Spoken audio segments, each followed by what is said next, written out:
They can biocode directed energy attacks that will only go and bioresonate with your body. So that three people can be standing right next to you and nobody's going to feel the harassment except you, because these signals are biocoded to your body's tuning only. Then they can send down V2k, they can send down any symptom they want, because they're in full control of the bioresonance of your bioenergy. Roger Tolces is a Los Angeles private investigator who specializes in electronic countermeasures. In the past 30 years, he's swept over 2,500 locations for bugs and wiretaps. In recent years, his business has included helping victims of electronic harassment and mind control. You coined the term electronic harassment. What is electronic harassment? Okay, well, electronic harassment is when any person or perpetrator uses an electronic device or groups of electronic devices to either compromise your privacy or to use electronic weapons against you for harm or to control your situation. What's happening now is the black ops and the military and weapons development community want these weapons to be the weapons of choice in future wars. In other words, when we went into Iraq, as an example, they went in and did the shock and awe. So they blew up the cities, they blew up the bridges, they blew up the infrastructure, and of course then we had to come in after taking the country over and then spend all that money rebuilding their cities and bridges and everything. So what they've done is they've decided that what we want to do is have non-lethal weapons.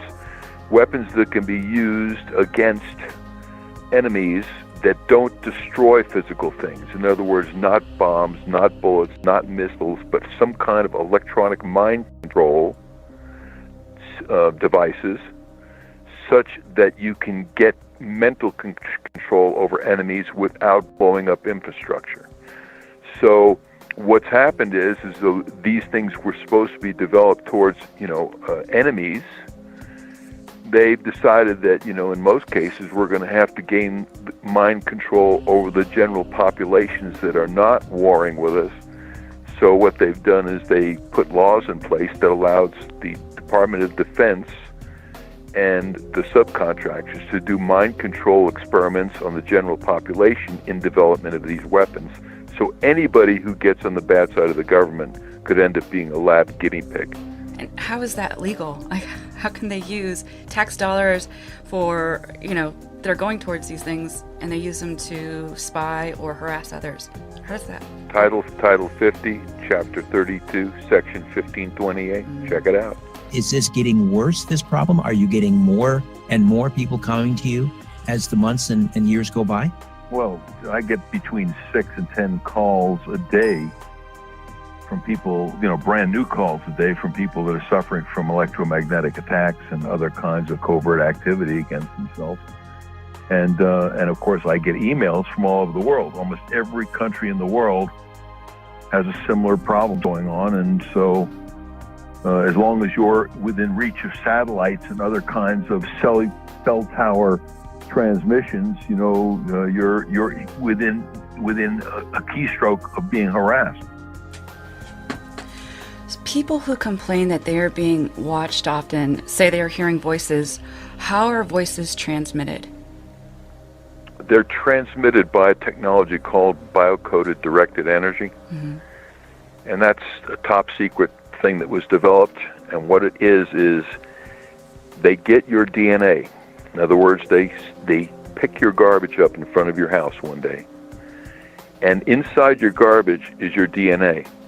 Most likely from the trash can in your bathroom that you dumped in your garbage. Once they have your DNA, they take the DNA and they put your DNA code in a supercomputer. And in that supercomputer, they run algorithms that biocode electromagnetic transmissions so they bioresonate with your body. Once they've done that, they can transmit that from satellites or cell towers or aircraft or any number of ways. And that signal will only affect you and nobody else. In other words, everybody standing next to you is not going to hear the content because their receiver is not tuned to that bioresonance. There's a bioresonance to every individual, just like our fingerprint. Every person has an individual DNA, a different bioresonance. And so the original Stockland patent is on my website, where Stockland was able to go voice to skull with pulse transmissions in 92. And then after the rest of the development went black ops. We don't really know what happened after that. We knew we could put voices in group people's heads.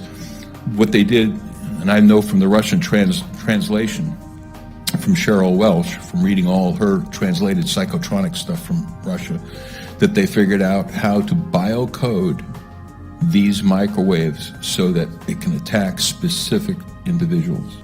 They basically analyze your DNA, and they then use supercomputers to encode the signals. So just think of it this way. It's kind of like, let's say you have a cell phone and I have a cell phone, and they're the exact same model cell phone. Let's say it's, an LG cell phone, and you and I have the exact same ones, except your phone's programmed to your phone number and mine is programmed to my phone number. And as those cell phones sit there, they listen to the control channel of the nearest tower. And the control channel is sending out codes so that if somebody wants to call you and they ring your number, and that tower will then put out your phone number on the control channel. And once your cell phone sees that control channel number, it wakes up because it recognizes that that's the number that it's associated with, and it sends a signal back to the tower saying, "I'm over here. Send the call through." So it's the encoding that's coming off on a microwave link that causes different phones to come alive based on their coding. So the biocoded directed energy is the same thing, except instead of phones, we got human bodies.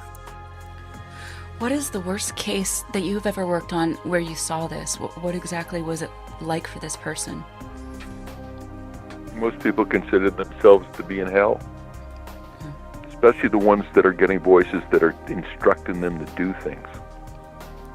A lot of times, most of the times, the voices are just demeaning, and they're attempting to shut the person off from their normal life flow and their normal friends and family, that kind of thing. But then the really serious cases are where the voices are instructing them to do destructive things. It can just escalate into being worse. What ways how do you block it? Like, say if you're in your house, how do you block that from coming in, the waves and stuff? Yeah, we block it with an electrostatic active shield system that generates it's kind of like a jammer. Mm-hmm. It just blocks incoming electromagnetic fields so that, you're able to, once you're inside this particular device, you're able to stop it. Are there a lot of people like you out there that can help others if they're having this issue? No. So if this is happening to them, what do you do? Like, where do you go? Well, who do you turn to? We have a test protocol where people that are being electronically harassed, where the harassment travels with them, they come to us and we put them through a test protocol. And the test protocol has to do with scanning them to see if they have microchip implants. It has to do with using spectrum analyzers to analyze what kind of electromagnetic attacks are taking place. It has to do with putting them inside different kinds of shielding systems to see what blocks the problem that they're having. Mm-hmm. And so that's the way we handle it with that particular test protocol. Do you do this all over the country, or do you have to be just in your area? We do travel all over the country, but lately we have people come to us just because we're so overloaded. We have a question from YouTube. They want to know if this is affordable to the everyday person. Yeah, the shielding runs about $1,500. Okay. What about the test protocol? Test protocol takes 5 days and it runs about $2,500. How long does this system take to set up? Like, when you get a case, what do you have to do from start to finish? How does this all work? Well, you have to go put the individual through the test protocol to find out the nature of the problem. When we do test protocols, we interview the individual, find out what it is that's bothering them, and attempt to use our test equipment to find out what it is. So in some cases, it's that they're directly being harassed intentionally, and in other cases, they are in environments that are electromagnetically unhealthy, and they're suffering the symptoms of electrical hypersensitivity. Now, you're an expert in this area.